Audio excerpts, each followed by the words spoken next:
நீர் என்னோடு இருக்கும்போது என்னாலும் வெற்றி வெற்றியே. நீர் என்னோடு இருக்கும்போது என்னாலும் வெற்றி வெற்றியே. தோல்வி எனக்கில்லையே, நான் தோற்று போவதில்லையே. தோல்வி எனக்கில்லையே, நான் தோற்று போவதில்லையே.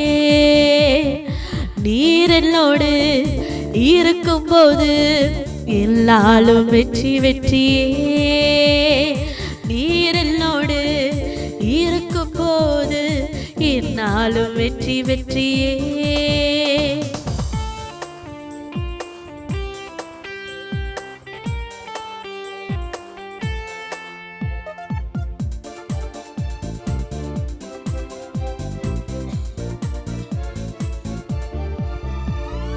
மலைகளை தாண்டிடுவேன், கடும் பள்ளங்களை கடந்திடுவேன். மலைகளை தாண்டிடுவேன், கடும் பள்ளங்களை கடந்திடுவேன். சதிகளை முறியடிப்பேன், சாத்தானை ஜெயித்திடுவேன். சதிகளை முறியடிப்பேன், சாத்தானை ஜெயித்திடுவேன்.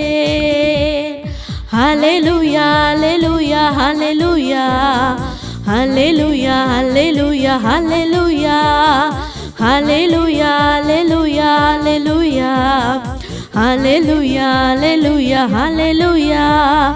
நீர் என்னோடு இருக்கும்போது என்னாலும் வெற்றி வெற்றியே. நீர் என்னோடு இருக்கும்போது என்னாலும் வெற்றி வெற்றியே.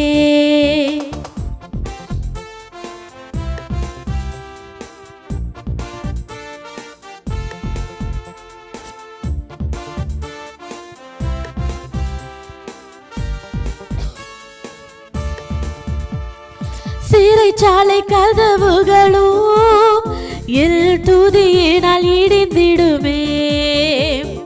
சிறைச்சாலை கதவுகளும் என் துதியினால் உடைந்திடுமே. அபிஷேகம் எனக்குள்ளே, நான் ஆடி பாடி மகிழ்ந்திருப்பேன். அபிஷேகம் எனக்குள்ளே, நான் ஆடி பாடி மகிழ்ந்திருப்பேன். ஹல்லேலூயா ஹல்லேலூயா ஹல்லேலூயா ஹல்லேலூயா ஹல்லேலூயா ஹல்லேலூயா ஹல்லேலூயா ஹல்லேலூயா ஹல்லேலூயா ஹல்லேலூயா ஹல்லேலூயா. நீர் என்னோடு இருக்கும்போது என்னாலும் வெற்றி வெற்றியே. நீர் என்னோடு இருக்கும்போது என்னாலும் வெற்றி வெற்றியே.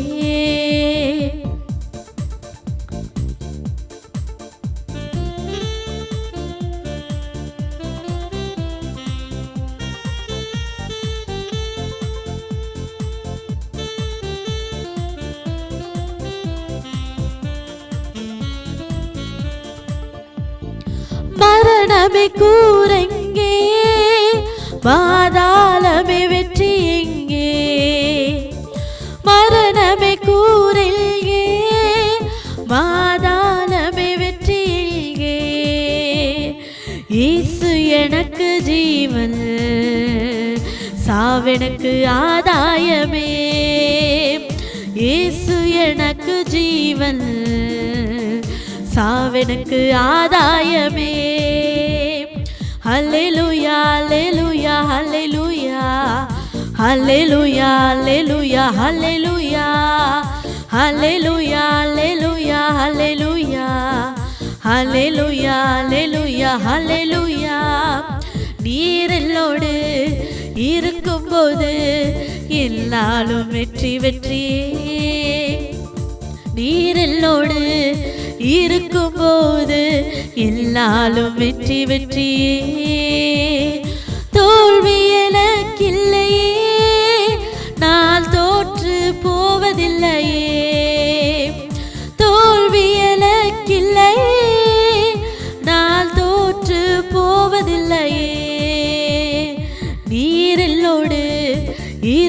போது எல்லாலும் வெற்றி வெற்றியே.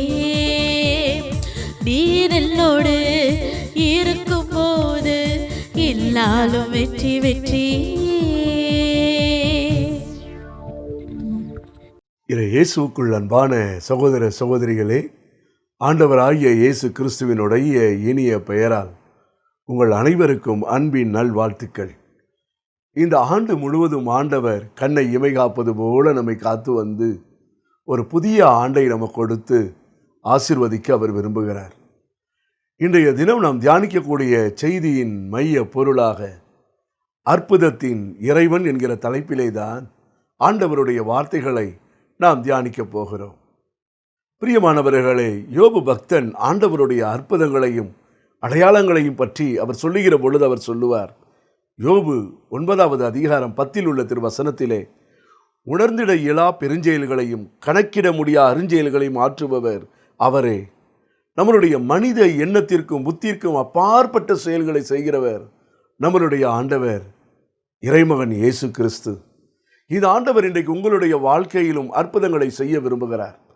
இந்த ஆண்டு முழுவதும் உங்களை நன்மைகளால் வழி நடத்துகிறவர் புதிய ஆண்டையும் உங்களுக்கு ஆசீர்வதித்து கொடுத்து அந்த ஆண்டு முழுவதும் உங்களை நன்மையாய் நடத்த அவர் விரும்புகிறார். பிரியமானவர்களே, அற்புதங்கள் நம்மளுடைய வாழ்விலே ஏன் நடைபெறுகிறது என்று பார்க்கின்ற பொழுது கடவுளுடைய வல்லமை வெளிப்படுவதற்கும் அவருடைய அன்பை நாம் அறிந்து கொள்வதற்கும் தான் அற்புதங்களே வெளிப்பட ஆரம்பிக்கிறது. விவிலியத்திலே நாம் பார்க்கின்ற பொழுது ஆண்டவர் பலத்த அற்புதங்களையும் அடையாளங்களையும் அவர் செய்திருக்கிறார். கடவுள் தன்னுடைய அற்புதங்களை அடையாளங்களை இறைவாக்கினர்கள் வழியாக, திருத்தூதர்கள் வழியாக, புனிதர்களின் வழியாக மற்றும் அவர் மீது நம்பிக்கை கொண்ட ஒவ்வொரு இறைமக்களின் மீதும் மற்றும் ஊழியர்கள் ஊழியக்காரிகளின் வழியாகவும் அநேக புதுமைகளை அற்புதங்களை ஆண்டவர் செய்து கொண்டேதான் வந்து கொண்டிருக்கிறார். விவிலியத்திலே நாம் பார்க்கின்ற பொழுது இந்த அற்புதம் செய்வதற்கு நமக்கு கல்வி ஞானம் தேவையா அல்லது நமக்கு அற்புதம் செய்வதற்கு என்ன தேவை என்று பார்க்கின்ற பொழுது அற்புதம் செய்வதற்கு நாம் கடவுளுக்குள் நாம் அர்ப்பணிக்கப்பட்டவர்களாய் நாம் இருக்க வேண்டும். ஜெப வாழ்விலே நாம் இருக்க வேண்டும். இறைவனுடைய திருவுளத்தை அறிந்து நாம் வாழக்கூடியவர்களாய் இருக்க வேண்டும்.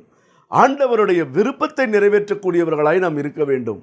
விவிலியத்திலே நாம் பார்த்தோம் என்றால் பேதுருவும் யோவானும் கல்வி அறியவற்றவர்கள்தான். ஆனால் அவர்களை கொண்டுதான் ஆண்டவர் பலத்த அற்புதங்களையும் அடையாளங்களையும் அவர் செய்து கொண்டே இருந்தார்.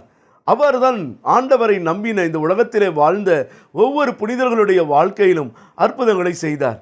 புனித ஜோசப் குப்பேர்தினா என்னக்கூடிய ஒரு புனிதருடைய வாழ்க்கையை நீங்கள் எடுத்து வாசித்து பார்த்தீர்கள் என்றால் அவர் பறக்கும் புனிதர் என்று பெயர் அவருக்கு திரு அவை கொடுத்திருக்கிறது. ஏன் இந்த பறக்கும் புனிதர் என்று சொல்லப்படுகிறது என்றால், ஆலயமணி ஓசை கேட்டாலும் சரி, அன்னை மரியாளுடைய பெயரை கேட்டாலும் சரி, அல்லது திருப்பலி நேரத்திலும் சரி, இறைவனுக்கு நன்றி சொல்லுகின்ற நேரத்திலும் சரி, இவர் பூமியில இருந்து ஆகாயத்திற்கு அவர் பறந்து கொண்டே இருப்பாராம். என் அன்புக்குரியவர்களே, இவருடைய வாழ்க்கையில் பார்க்கின்ற பொழுது இவருடைய நண்பர்களால், ஆசிரியர்களால் மற்றும் கூட இருக்கிறவர்களால் இவர் எள்ளி நகையாடப்பட்டவராய் இருந்தார். ஏன் தெரியுமா? இவருக்கு படிப்பறிவு கிடையாது. இவர் எதை படித்தாலும் மறந்து போய்விடுவார். ஆதலால் இவரை யாருமே கேலி பரியாசமாக ஒரு பார்வையாளராகத்தான் வைத்திருந்தார்கள். ஆனால் ஆண்டவர் இவரை வல்லமையாக பயன்படுத்த திருவுளம் வைத்திருந்தார். இவர் குருவானவராகி திருநிலை பட்டம் பெறுகின்ற பொழுது அந்த சடங்கு நடந்து கொண்டிருக்கிறது. அந்த சடங்கு நடந்து கொண்டிருக்கின்ற பொழுது இவருக்கு திருநிலை பாட்டின் பொழுது குருத்துவ உடையை கொடுக்கிறார்கள். இவருக்கு மகிழ்ச்சி தாங்க முடியவில்லை. ஒன்றுக்கும் உதவா கரையா இருக்க என்னை ஆண்டவர் திருச்சபையிலே அவருடைய பணியாளராக ஏற்றுக்கொண்டிருக்கிறாரே என்று சொல்லி நன்றி சொல்லுகின்ற பொழுது அந்த குருத்துவ வழிபாடின் பொழுது இவர் அந்த கீழே இருந்து மேலே பறக்க ஆரம்பித்து விட்டார்.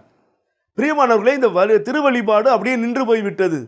அங்கு இருக்கிற மக்கள் எல்லாம் புனித ஜோசப் குப்பேர்தினாவையே வானத்தை நோக்கியே பார்த்து கொண்டிருக்கிறார்கள். அங்கு இருக்கிற ஆலயத்தையே நோக்கி மேலே பறந்து கொண்டிருப்பதை பார்த்து கொண்டிருக்கிறார்கள். சிறிது நேரம் கழித்து அவர் மீண்டும் கீழே இறங்கின பிறகுதான் அந்த குருத்துவ வழிபாடே தொடர்ந்து நடைபெற்றது என்பதை அவருடைய வரலாற்று நிகழ்விலே நாம் பார்க்கலாம். 17 ஆண்டுகளிலே 70 முறை அவர் மேலே பறந்து இறைவனுடைய பிரசன்னத்தை அவர் கண்டு உணர்ந்திருக்கிறார் என்று அவருடைய வாழ்க்கை குறிப்புகள் சொல்லுகிறது. அதனால் தான் இயேசு ஆண்டவர் சொல்கிறார், யோவான் 14வது அதிகாரம் 12 உள்ள வசனத்திலே சொல்கிறார், நான் செய்யும் செயல்களை என்னிடம் நம்பிக்கை கொள்பவரும் செய்வர், ஏன் அவற்றை விட பெரியவற்றையும் செய்வார் என்று சொல்லுகிறார். பல ஏற்பாடு காலத்திலே நாம் பார்க்கின்ற பொழுது மோயிசனை எடுத்துக்கொள்ளுங்கள், எலியாவை எடுத்துக்கொள்ளுங்கள், எலிசாவை எடுத்துக்கொள்ளுங்கள். ஆண்டவர் அவர்களை கொண்டு பலத்த அற்புதங்களை அவர் செய்தார். புதிய ஏற்பாடிலே பார்க்கின்ற பொழுது பேதுருவை கொண்டு, யோவானை கொண்டு, பவுலை கொண்டு, இதோ இந்த நேரத்திலும் அவரை விசுவாசித்து நம்பிக்கை வைத்து அவருக்குள் அர்ப்பணித்து வாழ்கின்ற ஊழியக்காரர்களை, ஊழியக்காரிகளை, குருக்களை ஆண்டவர் வல்லமையாய் பயன்படுத்தி அவருடைய அற்புதங்களை செய்யக்கூடிய கொடைகளை கொடுத்து அவர் வழிநடத்தி கொண்டேதான் இருந்து கொண்டிருக்கிறார். பிரியமானவர்களே, ஏன் நம்மளுடைய வாழ்க்கையில் அற்புதம் நடைபெறவில்லை என்று நீங்கள் நினைக்கலாம். நான் எவ்வளவு ஜெபம் பண்ணுறேன், ஆலயத்துக்கு நான் எப்படி போய்கிட்டு இருக்கிறேன், ஆண்டவருடைய ஆலயத்திற்கு எப்படி நான் கொடுத்து கொண்டு இருக்கிறேன், ஆனால் எனக்கு ஏன் இந்த அற்புதம் நடைபெறவில்லை என்று நீங்கள் நம்பலாம்.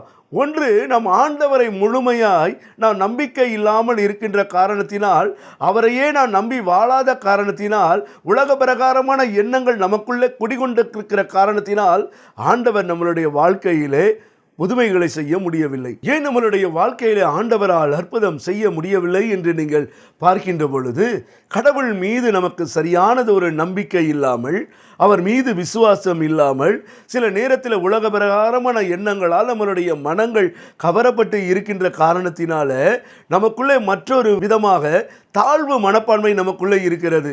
கடவுள் நம்ம எங்கே பயன்படுத்த போகிறார், கடவுள் நம்மளுடைய வாழ்க்கையில் எங்கே அற்புதத்தை செய்ய போகிறார், ஒரு சிலருக்கு தான் இவர் அற்புதத்தை செய்வார், ஒரு சிலரை தான் இவர் பயன்படுத்துவார் என்கிற அந்த தாழ்வு மனப்பான்மையினாலும் கடவுள் நம்மை கொண்டு பல அற்புதங்களை நம்மளுடைய குடும்பத்திலேயோ, நம்மளுடைய பணி வாழ்விலேயோ, நம்மளுடைய ஊழியத்திலேயோ செய்ய முடியாதவராக அவர் இருக்கிறார். நீங்கள் விவிலியத்தை எடுத்து நீங்கள் வாசித்து பார்த்தீர்கள் என்றால், ஆண்டவர் மோயிசனை அழைக்கிறார். மோயிசனை அழைக்கின்ற பொழுது மோயிசன் சொல்கிறார், ஆண்டவரே, இதோ நான் எப்படிப்பட்ட உதடு கொண்டவன் என்றால் பண்பட்ட உதடு கொண்டவனாய் நான் இருக்கின்றேன், உம்முடைய பணிக்கு நீ அழைக்கிறாயே என்று சொல்லும் பொழுது, அழைத்தவர் நான் அல்லவா என்று சொல்லி மோயிசனிடத்திலே ஒரு சில காரியங்களை அவர் சொல்லுகிறார். அவர் என்ன சொல்லுகிறார் என்றால், விடுதலை பயணம் 7வது அதிகாரம் இறை வார்த்தைகள் 1 உள்ள வசனத்தை நீங்கள் எடுத்து வாசித்து பார்க்கும் பொழுது, மோயிசனே, இதோ உன்னை நான் பார்வோனுக்கு கடவுளாக உன்னை மாற்றியிருக்கிறேன். பாருங்கள் பிரியமானவர்களே, மோயிசன் சொல்கிறார், நான் பண்பட்ட உதடுகள் கொண்டவன் என்று சொல்லுகிறார். ஆனால் ஆண்டவர் சொல்லுகிறார், உன்னை பார்வோனுக்கு, அந்த நாட்டினுடைய மன்னனுக்கு உன்னை கடவுளாக நான் மாற்றியிருக்கிறேன் என்று சொல்லுகிறார்.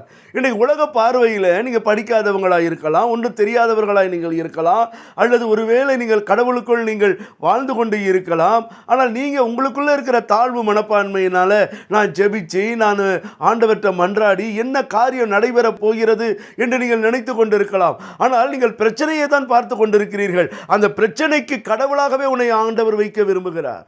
அந்த பிரச்சனையை நீங்கள் அதட்டினீங்கன்னா போதும், ஆண்டவர் உங்களுடைய வாழ்க்கையில் நன்மைகளை, ஆசீர்வாதங்களை அவர் உங்களுடைய வாழ்க்கையில் பொழிய ஆரம்பித்து விடுவார். பிரியமானவர்களே, ஆதலால் தான் ஆண்டவரை நீங்கள் நம்பணும். ஆண்டவர் மேலே நீங்கள் முழு விசுவாசத்தை நீங்கள் வைக்கணும்.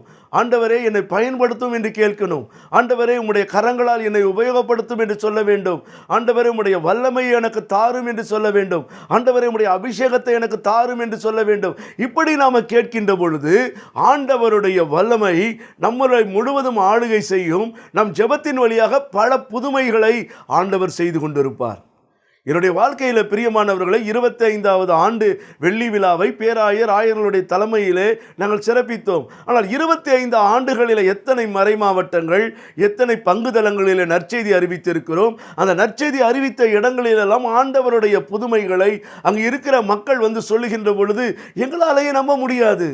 கடவுள் இந்த வார்த்தைகளை எல்லாம் எப்படி அவர் உறுதிப்படுத்தி இருக்கிறார், எவ்வளவு ஆசீர்வதித்திருக்கிறார், மக்களை எவ்வளவு பயன்படுத்தி இருக்கிறார், மக்கள் மீது தன்னுடைய எவ்வளவு அருளை பொழிய வைத்திருக்கிறார். கட்டிகள் மறைந்திருக்கிறது, நோய்கள் மறைந்திருக்கிறது, கேன்சர் குணமாகி இருக்கிறது, குழந்தை பாக்கியம் இல்லாதவர்களுக்கு குழந்தை கிடைத்திருக்கிறது.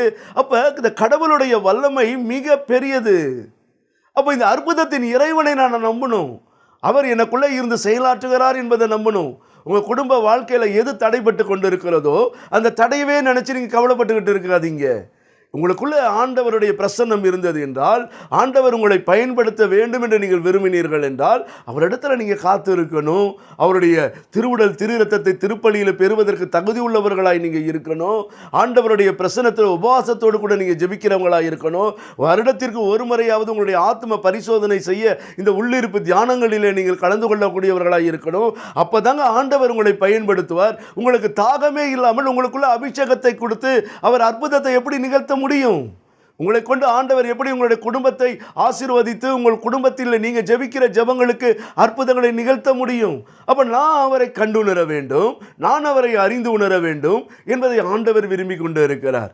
அப்போ இன்னைக்கு அந்த அற்புதத்தை நீங்கள் செய்வதற்கு நீங்கள் செய்ய வேண்டியதெல்லாம் ஒன்றே ஒன்று தான். நீங்கள் ஆண்டவரின் மீது முழு நம்பிக்கை வைக்க வேண்டும்.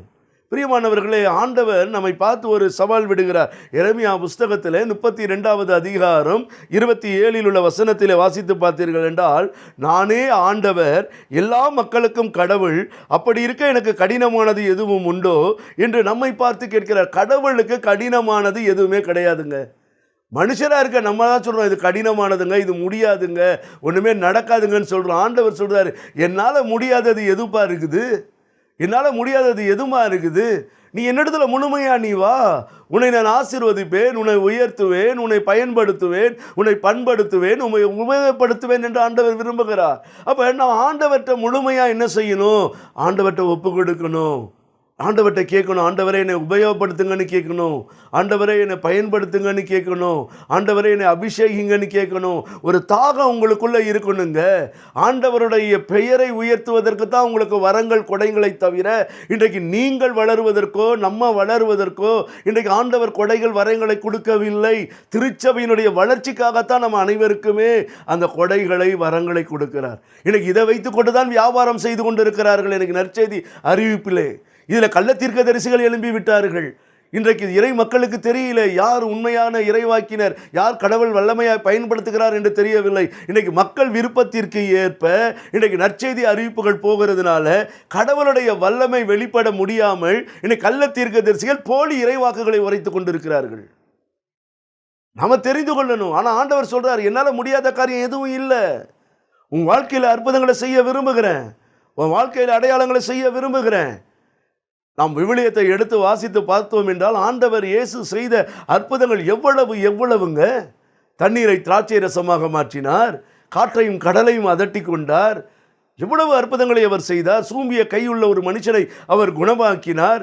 மரித்த லாசருவை உயிரோடு கூட எழுப்பினார். கடல் மீது அவர் நடந்து வந்தார். காற்றையும் கடலையும் அவர் அதட்டி கொண்டார். 5 அப்பத்தை 2 மீனையும் 5000 பேருக்கு அவர் கொடுத்தார். அவர் செய்யாத அற்புதங்கள் என்ன? இன்றைக்கு மரித்தோரிலிருந்து எழும்பி எனக்கு விண்ணக தந்தையினுடைய வலது பக்கத்திலே அமர்ந்து உங்களுக்காகவும் எனக்காகவும் பரிந்து பேசி ஆசீர்வாதங்களையும் அருள் வளங்களையும் இன்றைக்கு அற்புதங்களையும் செய்து கொண்டிருக்கிறாரே. நம் ஆண்டவர் எவ்வளவு பெரியவர்! அந்த பெரியவரை நீங்கள் நம்பணும், அந்த ஆண்டவரை நீங்கள் நம்பணும்.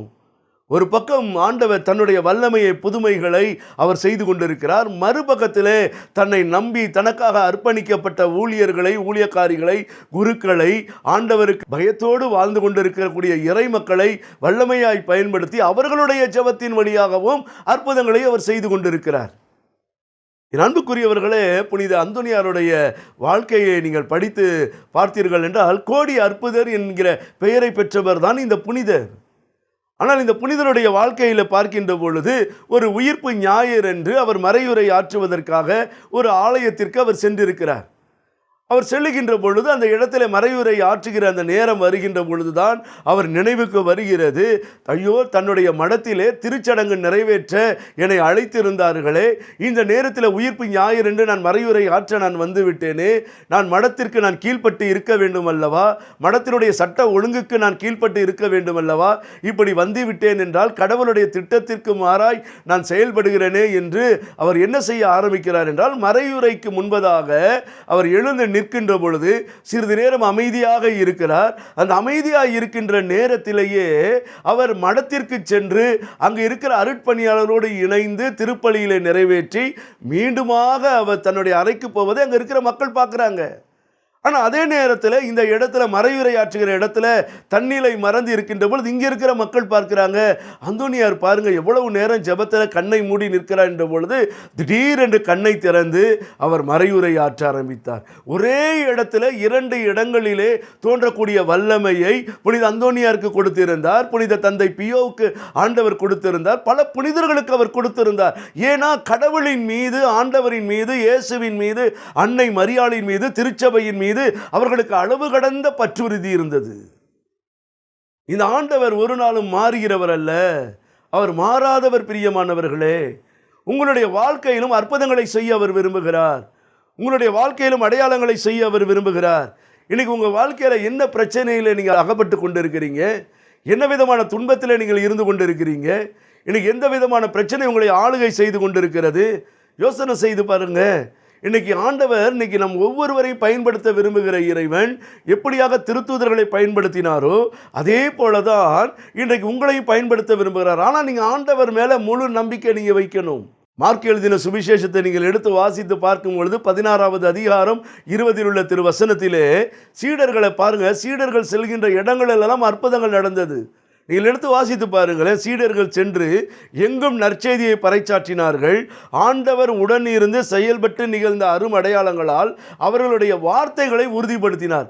அவங்க போய் எல்லா இடத்துலையும் இயேசுவை பற்றி அறிவித்து கொண்டிருக்கிற இடத்திலேயே ஆண்டவர் இயேசு என்ன செய்தார்? அந்த வார்த்தைகளை எல்லாம் உறுதிப்படுத்தினார். அப்போ சீடர்கள் எந்த அளவுக்கு ஆண்டவர் மீது பற்றுறுதி கொண்டிருப்பாங்க, எந்த அளவுக்கு தேவ பிரசன்னத்தில் காத்து கொண்டு இருப்பாங்க, எந்த அளவுக்கு ஆண்டவருடைய குரல் ஒளியை அவங்க உள்வாங்கி கொண்டு இருப்பாங்க, எந்த அளவுக்கு அந்த உள்வாங்கினதை இறை மக்களுக்காக ஜெபிக்கின்ற பொழுது அற்புதங்கள் நடந்து கொண்டு இருக்கும். நீங்கள் யோசனை பண்ணி பாருங்க. ஆண்டவர் அவர்கள் சொன்ன வார்த்தைகளை எல்லாம் உறுதிப்படுத்தி கொண்டு இருந்தாராம். அப்போ உறுதிப்படுத்துகிற இறைவன் உங்களையும் உறுதிப்படுத்தணும்னா நீங்கள் ஆண்டவருக்குள் நீங்கள் வாழணும். பிரியமானவர்களே, இந்த அற்புதத்தின் தேவன், இன்றைக்கு அற்புதத்தினுடைய இறைவன் உங்களை பயன்படுத்த விரும்புகிற பொழுது அந்த அற்புதம் நம்மளுடைய வாழ்க்கையில் எப்படி செயல்படும் என்று பார்க்கின்ற பொழுது ஆண்டவருக்கு கொடுக்க விரும்புகிறவர்களுக்கு அற்புதத்தை செய்ய ஆண்டவர் விரும்புவார். நீங்கள் புனிதர்களுடைய வாழ்க்கையை பார்க்கின்ற பொழுது புனித ஜெர்மன் ரூமன் பெப்ராக் என்னக்கூடிய ஒரு புனிதர் இருக்கிறார். இந்த புனிதர் பார்த்தீர்கள் என்றால் அழகில்லாதவர்களுக்கு இவர் ஒரு பாதுகாவலர். ஏனென்றால் இவர் பிறக்கும் பொழுதே சூம்பிய கை உள்ளவராய் இவர் பிறந்து விட்டார். இவருடைய கழுத்திலே, தாடை எலும்பிலே என்ன இருக்கிறது? எலும்புருக்கி நோய் இருக்கிறது, கட்டிகளைப் போல இருக்கிறது. ஆதலால் இவர் அழகில்லாதவராக இருக்கின்றார். இந்த சூழ்நிலையில் இவருடைய தாயானவளும் இறந்து போய்விடுகிறார். இவருடைய அப்பா என்ன செய்கிறார்? இதோ தன்னை பாதுகாக்கவும் தன் பிள்ளைகளை பாதுகாக்கவும் 2வது திருமணத்தை அவர் செய்து கொள்கிறார். இந்த திருமணம் செய்து கொண்டவுடனே வீட்டிற்கு வந்த அந்த சின்னம்மாவோ இவரை வெறுக்கிறார், இவர் மீது பாசம் கிடையாது. இந்த சூழ்நிலையில் இவர் வளர்ந்து வருகிற பொழுது ஆண்டவரிடத்தில் இவர் ஜெபிக்கிறார். இவர் ஜெபிக்கும் பொழுது ஆண்டவர் சொல்லுகிறார், இதோ ஜெர்மன், நான் உன்னை பார்க்க நாளைய தினம் உன்னுடைய இல்லத்திற்கு நான் வரப்போகிறேன் என்று சொன்ன உடனே இவருக்கு இந்த ஆனந்தம், மகிழ்ச்சி தாங்க முடியவில்லை. இவர் உடனே என்ன செய்கிறார்? ஆண்டவர் வருகிறார் எங்கள் வீட்டிற்கு, அவருக்கு ஏதாவது செய்ய வேண்டுமே என்று சொல்லி சமையலறைக்கு சென்று பார்க்கிறார். அவருடைய தாயாரானவர்கள் என்ன செய்திருக்காங்க? ரொட்டிகளை சுட்டு வைத்திருக்கிறார்கள். அதை எடுத்து தன்னுடைய முந்தானியிலே அவர் மறைத்து வைத்து கொண்டு இருக்கின்ற பொழுது, இயேசு கொடுக்க வைத்து கொண்டு இருக்கின்ற பொழுது இதை அவருடைய தாய் பார்த்து விடுகிறார். பார்த்து விட்டு என்ன சொல்லுகிறார்? ஜெர்மன், நீ ஒரு திருடியா? நீ திருடி கொண்டு ஓடுகிறாயா? பசி இருந்தால் கேட்க மாட்டாயா என்று சொல்லி ஒரு கட்டையை எடுத்துக்கொண்டு அடிக்க ஓடிக்கொண்டிருக்கிறார்கள். இந்த மகளும் பயந்து ஓடிக்கொண்டே இருக்கிறாள். ஒரு பக்கம் சரீரத்தில் இருக்கிற வியாதி பலவீனம், மறுபக்கத்திலே தன்னுடைய சின்னம்மா தன்னை கொடுமைப்படுத்துகிற விதங்கள். ஆண்டவர் கேட்டார் என்று தானே நான் எடுத்தேன், சொல்லக்கூட விடவில்லையே, அதற்குள் எனக்கு திருடி என்ற பட்டத்தை கொடுத்து அடிக்க வருகிறார்களே என்று சொல்லி இவள் ஓடிக்கொண்டு மூச்செல்லாம் வாங்கி நிற்கின்ற ஒரு நிலையிலே அந்த இடத்துல நிற்கின்ற பொழுது அவருடைய சின்னம்மா வந்து மக்கள் முன்னாடியெல்லாம் இந்த அம்மாவை நிறுத்தி சொல்கிறாங்க, இவ ஒரு திருடிங்க, வீட்டில் ரொட்டியை திருடிக்கிட்டு இவன் ஓடி போய் சாப்பிட பார்க்குறா, இவன் மிகப்பெரிய ஒரு திருடி, இவன் முந்தானையில் முடிச்சு வைத்திருக்கக்கூடிய அந்த ரொட்டியை கீழே போடுனின்னும் போது இந்த ஜெர்மன் ஆண்டவரை பார்த்து அழுகுறாங்க. ஆண்டவரே, நான் உமக்காக நான் எடுத்த ஆண்டவரே, ஆனால் அதே சமயத்தில் உண்மையை சொல்வதற்குள் எனக்கு திருடி என்கிற பட்டத்தை கொடுத்து விட்டார்கள், நான் என்ன செய்வது என்று எனக்கு தெரியவில்லை என்று கண்ணீர் விட்டு அழுது அவர்களுடைய முந்தானையை அவர்கள் கீழே விரிக்கிறார்கள். அதில் ரொட்டி துண்டு விழவில்லை, வெறும் மலர்களாய் அதில் விழுந்தது. பிரியமானவர்களே, ஆண்டவருக்கு கொடுக்க நினைக்கின்ற பொழுது உங்களுடைய வாழ்க்கையில புதுமைகளும் அற்புதங்களும் நடைபெற ஆரம்பிக்கும். ஒன்று அரசராகமத்திலே 17வது அதிகாரத்திலே நீங்கள் 8 முதல் நீங்கள் வாசித்து பார்த்தீர்கள் என்றால், எலியா வாழ்ந்த காலத்திலே ஒரு மிகப்பெரிய பஞ்சம் வருகிறது. அப்போ சாரிபாத் என்கிற அந்த ஊருக்கு செல்கிறார். அங்கே இருக்கக்கூடிய இடத்திலே ஒரு விதவை பெண்ணானவள், கைம்பெண்ணானவள் அங்கு விறகுகளை பொறுக்கி கொண்டு இருக்கின்ற பொழுது எலியா கேட்கிறார், எனக்கு தண்ணீரும் அப்பமும் தா என்று கேட்கிறார். அப்பொழுது இவள் சொல்லுகிறார், இதோ என்னிடத்தில் களையத்தில் சிறிது மாவும் எண்ணெயும் தான் இருக்கிறது, இதை சாப்பிட்டு விட்டு நானும் என்னுடைய மகனும் சாக போகிறோமே. எலியா என்ன சொல்றார், முதல்ல எனக்கு கொடு, அப்பத்தையும் தண்ணீரையும் எனக்கு கொடு என்று சொன்ன உடனே இந்த அப்பத்தையும் தண்ணீரையும் சுட்டுக்கொண்டு அவர் கொண்டு வந்து கொடுத்த உடனே அவருடைய வீட்டில் இருந்த எண்ணெயையும் கலசமும் அந்த வீட்டில் இருந்த மாவும் குறைந்து போகாமலே இருந்தது. அந்த பஞ்ச காலம் தீரும் வரைக்கும் கொடுக்கிற மனசு இருக்கணுங்க. இன்னைக்கு கொடுக்கும் மனது இல்லாமலேயே ஆண்டவரிடம் இருந்து நான் அற்புதத்தை பெறணும், அதிசயத்தை பெறணும் அப்படின்னு நம்ம இருந்து கொண்டு இருந்தோம் என்றால் ஒரு நாளும் அற்புதம் நம்மளுடைய வாழ்விலே நடைபெற முடியாது.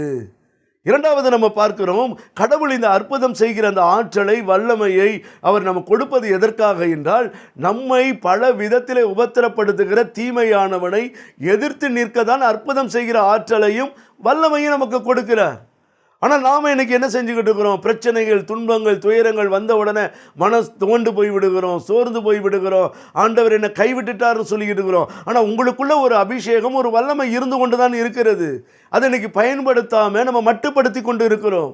அதற்காக நம்ம ஜெபிக்கிறது இல்லை. என்னை எழுப்பும் ஆண்டவரேன்னு சொல்லுவதில்லை, என்னை பயன்படுத்தும் ஆண்டவரேன்னு நம்ம சொல்லுவதில்லை. ஆண்டவரை நோக்கி உடைய அபிஷேகத்தை, வரங்களை எனக்கு மீண்டும் கொடுத்து எழும்பி பிரகாசிக்க செய்யும் ஆண்டவரேன்னு நமக்கு நம்புவது கிடையாது. ஆனால் இன்னைக்கு நம்ம ஆண்டவரையே குறை சொல்கிறோம். ஆண்டவரே, இன்னைக்கு பிசாசினுடைய உபத்திரவம் தாங்க முடியலையே, எனக்காக யார் வந்து ஜெபிப்பா, எனக்காக யார் மன்றாடுவான்னு நம்ம நினச்சிக்கிட்டு இருக்கிறோம். ஆனால் ஆண்டவர் சொல்கிறார், மகனே மகளே, உனக்கு ஒரு ஆற்றலை, உனக்கு ஒரு வல்லமையை நான் உனக்கு கொடுத்துருக்கிறேனே. அந்த வல்லமையும் அந்த அபிஷேகத்தையும் ஆற்றலையும் நீ ஏன் கண்டு உணரல? என்னிடத்துல நீ ஜெபிக்கிறிய, வசனத்தை வச்சு ஜெபிக்கிறிய. 1 யோவான் 4:4 உலகத்திலே இருக்கும் எதிர்கிறிஸ்துவை காட்டிலும் நமக்குள்ள இருக்கிற பெரியவர் என்று நீ சொல்றியே. அப்ப பெரியவர் நான் உனக்குள்ள இருந்தனா உன்னை கொண்டு நான் எத்தனை காரியத்தை நான் செய்ய விரும்புகிறேன். என்ன நம்பாததுனால தானே உனக்குள்ள ஆற்றல் இல்லாமல் நீ இருந்து கொண்டு இருக்கிற. என்னை நீ நம்பிப்பார், என்னை விசுவாசித்துப்பார், எனக்குள்ளே நீ உறுதிப்படுத்தப்பார். நான் என்ன பிரியப்படுகிறேன், என்ன செய்ய விரும்புகிறேன் என்பதை நீ கேட்டு அறிந்து பார். உன்னை வாழ்க்கையில் அநேக புதுமைகளை நான் செய்ய ஆரம்பிப்பேன். என்றைக்குமேங்க உலகத்தின் அதிபதியாக இருக்கிற பிசாசானவன் தன்னை ஒரு பெரிய ஆளாக காட்டிக்கொண்டு அவன் பயமுறுத்தி கொண்டு தான் இருப்பான். விடுதலை பயணத்திலே 7வது அதிகாரம் 8 13 வசனத்தை நீங்கள் வாசித்து பார்த்தீர்கள் என்றால், ஆண்டவராகிய இறைவன் மோசேயையும் ஆரோனையும் அழைக்கிறார். நீங்கள் பார்வோனிடத்தில் செல்லு, பார்வோனிடத்தில் சென்று அங்கு அரும் செயல்களை நீ செய்யின்னு சொல்கிறார். அருஞ்செயல்களை சொன்னோன்னா அங்கே ஆரோன் இந்த கோலை போடும் பொழுது அது பாம்பாக மாறும் என்று சொல்கிறார். அதே போல் இந்த பார்வோன் மன்னனிடத்திலே ஆரோனும் மோய்சனும் சென்று அந்த கோலை போடுகிறார்கள், பாம்பாக மாறுகிறது. அப்போ இந்த பார்வோன் என்ன செய்ய ஆரம்பிக்கிறான்னா, தன்னிடத்தில் இருக்கக்கூடிய ஞானிகளையும் தன்னிடத்தில் இருக்கக்கூடிய சூனியக்காரர்களையும் எகிப்திய மந்திரவாதிகளையும் அழைத்து அவர்களுடைய கோலையும் அவன் போட சொல்கிறான். அந்த கோலும் போடுகிறது, அதுவும் பாம்பாக மாறுகிறது. பிரியமானவர்களே, எப்பொழுது ஒன்று நீங்கள் பார்த்தீங்கன்னா, இன்னைக்கு ஜெபிக்கிறவங்க கூட கடவுளுடைய பெயரை வீணா சொல்லிக்கிட்டு வீணா ஆண்டவருடைய புதுமைகளை செய்கிறத மாதிரி நடித்து கொண்டு இன்னைக்கு பல காரியங்களை செய்து கொண்டு இருக்கிறாங்க. ஆனால் எல்லாருமே ஆண்டவருக்கு முன்னாடி, நீதி ஆசனத்துக்கு முன்னாடி இந்த உடலோடு நற்செய்தி அறிவிப்பு பணியில் செய்த தவறுகளுக்கு கணக்கு சொல்லி தான் ஆகணும். யாராலையும் தப்பிக்க முடியாது, யாராலையும் தப்பிக்க முடியாது. இன்றைக்கி வேணால் மக்களை திருப்திப்படுத்துறதுக்கு 10 பேர் 15 பேர் 7 பேர் குணமாறாங்கன்னு சொல்லிக்கிட்டு இருக்கலாம். உண்மையான வரங்கள் இல்லாமல், உண்மையான கொடைகள் இல்லாமல், ஆண்டவருடைய திருவளம் இல்லாமல் மக்களை பிரியப்படுத்த நாம் செய்கிற பொழுது சவுளை போல ஆண்டவர் அபிஷேகத்தினுடைய வல்லமை எடுத்து விடுவார். வேணால் நடிச்சுக்கிட்டு இருக்கலாம். இந்த இடத்துல பாருங்க, ஆண்டவர் எவ்வளவு காரியங்களை அவர் செய்கிறார். அந்த மந்திரவாதிகளும் போடுறாங்க, கோலா மாறுது.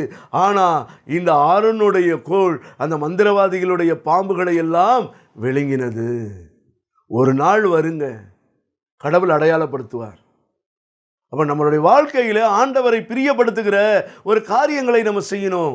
அற்புதங்கள் நம்மளுடைய வாழ்க்கையில் நிகழ்த்தணும்னா, அற்புதம் செய்கிறவர் எனக்குள்ள இருக்கிறார் என்பதை நான் முதல்ல என்ன செய்யணும், நம்ம நம்பணும்.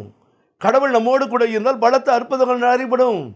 1 யோவான் 3:8 பார்க்கலாம், அழகையின் செயல்களை தொலைக்கவே இறைமகன் தோன்றினார். அப்போ இயேசு வந்ததனுடைய நோக்கமே அழகியனுடைய செயல்பாடுகளை ஒழிப்பதற்காக, தொலைப்பதற்காக. என் அன்புக்குரியவர்களே, இன்றைக்கு ஆண்டவர் உங்களுடைய குடும்பத்தை ஆளுகை செய்கிற அழகையினுடைய தொல்லைகளை எல்லாம் எடுத்து மாற்ற விரும்புகிறார். இன்னைக்கு அநேக நன்மைகளை, ஆசீர்வாதங்களை ஆண்டவர் உங்களுக்கு கொடுக்கிறார். லூக்கா 10:19 உள்ள வசனங்களை கையில் எடுத்து ஒவ்வொரு நாளும் நீங்கள் ஜெபம் பண்ணுங்க. திருத்தூதர்களுடைய வாழ்க்கையில் ஆண்டவர் பல புதுமைகளை செய்தாரே. பாம்புகளையும் தேள்களையும் மிதிக்கவும், பகைவரின் வல்லமை அனைத்தும் வெல்லவும் உங்களுக்கு அதிகாரம் கொடுத்திருக்கிறேன், உங்களுக்கு எதுவுமே தீங்கு விளைவிக்காது என்று சொன்னாரே. அப்போ ஆண்டவருடைய வசனத்தை நீங்கள் உட்கொண்டு அதை அனுதினமும் நீங்கள் வாசித்து அதை உரிமையாக்கி அந்த வல்லமையை எடுத்து, அதிகாரத்தை எடுத்து உங்கள் வாழ்க்கையில் உபத்திரத்தை கொடுக்கிற அந்த தீயவனின் மீது நீங்கள் செலுத்துகிற பொழுது உங்களுக்குள்ளே அந்த அற்புதம் செய்கிற கொடைகள், வரங்கள் செயல்பட ஆரம்பிக்கும். நாம் கண்களை மூடி ஜெபம் செய்வோமா? ஆண்டவரிடத்தில் ஒப்பு கொடுப்போம். ஆண்டவரே, என்னை வல்லமை உள்ள ஒரு கருவியாக, என்னை ஒரு வல்லமை உள்ள ஒரு மனிதனாக, ஒரு குடும்ப தலைவனாக, குடும்ப தலைவியாக பயன்படுத்துகிற நீர் எங்கள் வாழ்க்கையில் நாங்கள் ஜெபித்து எங்கள் குடும்பங்களில் நம்முடைய புதுமைகளை காண எனக்கு உதவி செய்யுங்கன்னு சொல்லி ஆண்டவரிடத்தில் நாம் ஜெபம் செய்ய போகிறோம். கண்களை மூடி ஜெபம் செய்வோமா? எங்களை நேசிக்கிற அன்பின் பரலோக பிதாவாகிய தெய்வமே, இந்த நிகழ்ச்சிகளை பார்த்து கொண்டிருக்கக்கூடிய உம்முடைய பிள்ளைகளுடைய ஒவ்வொரு வாழ்க்கையிலும் நடைபெறுகிற செயல்பாடுகள், துன்பங்கள், கஷ்டங்கள், அவமானங்கள், நிந்தைகள், இழப்புகள், ஏமாற்றங்கள் அனைத்தையும் உடைய திருப்பாதத்திலே ஒப்புக் கொடுக்கிறோம். ஆண்டவரே, உண்மையே நம்பி இந்த பிள்ளைகள் வாழ்ந்து கொண்டிருக்கிறார்கள். ஆண்டவரே, எடுக்கிற காரியங்களிலெல்லாம் ஒரு தோல்வியை சந்தித்து கொண்டிருக்கிறார்கள். எடுக்கிற காரியங்களிலெல்லாம் பிரச்சனைகளை எதிர்கொண்டு இருக்கிறார்கள். தங்களுடைய வாழ்க்கையில் அற்புதம் நடைபெறவில்லையே, எங்களுடைய வாழ்க்கையில் ஆண்டவர் எங்களை மறந்து போய்விட்டாரோ என்று எண்ணிக்கொண்டிருக்கிறார்கள். ஆண்டவரே, நீர் அற்புதத்தின் தேவன் என்பதை, அற்புதத்தின் இறைவன் என்பதை இப்பொழுது உணர்ந்து ஆண்டவரே இந்த நிகழ்ச்சியை பார்த்து கொண்டிருக்கிறார்கள். இவர்களுடைய வாழ்க்கையிலே ஆண்டவரே ஒரு புதுமைகளை நீ செய்யும்படியாய் உம்முடைய இரக்கத்தை நோக்கி நாங்கள் மன்றாடுகிறோம். ஆண்டவரே, என்னால் செய்ய முடியாத காரியம் ஏதேனும் உண்டோன்னு நீங்க சொன்னீங்களப்பா. இந்த பிள்ளைகளுடைய வாழ்க்கையில் அடைக்கப்பட்ட கதவுகளை எல்லாம் ஆண்டவரே நீ திறந்து கொடுக்கும்படியாய் இந்த வேளையிலே ஜெபிக்கிறோம். பிள்ளைகளுக்கு வேலை வாய்ப்புகளை அருளுங்க ஆண்டவரே. பிள்ளைகளுக்கு குழந்தை வரங்களை நீங்க தாங்க ஆண்டவரே. திருமண ஆசீர்வாதங்களை தாங்க ஆண்டவரே. ஊதியத்திலே ஆண்டவரே, வேலை வாய்ப்பிலே ஆண்டவரே, ஊதிய உயர்வுகளையும் ப்ரமோஷனையும் நீங்க கட்டளையிடுங்க ஆண்டவரே.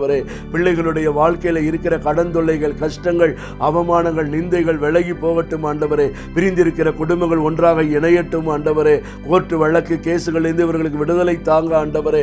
இந்த பிள்ளைகள் செல்லுகின்ற இடங்களில் எல்லாம் ஒரு செழிப்பாக இருக்க நீர் உதவி செய்யும்படியாக ஜெபிக்கிறோம். இந்த நிகழ்ச்சி ஒளிபரப்ப உதவிய திருமதி ஹேனி ரெய்மன், திருமதி ரெஜினா பிலிப்ஸ், திருமதி மெர்சி தமிழ்ச்செல்வன், திருமதி பன்னீர் நிர்மலா, திரு கப்ரியேல், திரு டேவிட் செல்வராஜ், இந்த குடும்பத்தை நீர் அபரிதமாய் ஆசீர்வதியும் ஆண்டவரே. இந்த குடும்பங்களில் உம்முடைய அற்புதத்தின் வல்லமை வெளிப்படும்படியா இந்த வழியில ஜெபிக்கிறேன். இந்த நிகழ்ச்சி ஒளிபரப்பிய இந்த குடும்பத்தின் வழியாக பல குடும்பங்கள் ஆண்டவரை உலகமெங்கும் பார்த்து கொண்டிருக்கிறார்களே, இவர்களுக்கு உம்முடைய வல்லமையும் அற்புதங்களும் வெளிப்படும்படியாக ஜெபிக்கிறேன். உம்முடைய ஆசீர்வாதங்கள் இந்த குடும்பங்களில் எல்லாம் இறங்கி வரும்படியாக ஜெபிக்கிறோம். இவை எல்லாவற்றையும் ஆண்டவர் மீட்பெறும் இயேசு கிறிஸ்துவினுடைய ஒப்பற்ற திருப்பெயரால் ஏறெடுக்கிறோம் எங்கள் நல்ல தந்தையே, ஆமென். ஹல்லேலூயா, ஹல்லேலூயா, ஹல்லேலூயா, ஹல்லேலூயா, ஹல்லேலூயா, ஹல்லேலூயா, ஹல்லேலூயா, ஹல்லேலூயா, ஹல்லேலூயா, ஹல்லேலூயா, ஹல்லேலூயா, ஹல்லேலூயா. நீர் என்னோடு இருக்கும்போது எல்லாரும் வெற்றி வெற்றியே. நீர் என்னோடு இருக்கும்போது எல்லாரும் வெற்றி வெற்றியே.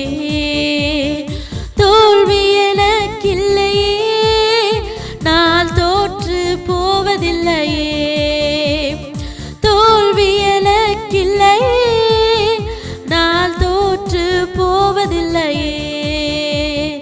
நீர் என்னோடு இருக்கும்போது எல்லாரும் வெற்றி வெற்றியே. நீர் என்னோடு இருக்கும்போது எல்லாரும் வெற்றி வெற்றியே. அன்பிற்குரியவர்களே, கத்தோலிக்க திருஅவையின் போதனைகளையும் புனிதர்களின் உறவுகளையும் அறிந்து குழு சபங்களிலும் அன்பியங்களிலும் இறைவார்த்தையை பகிர உங்களுக்கு விருப்பமா, ஆர்வமா?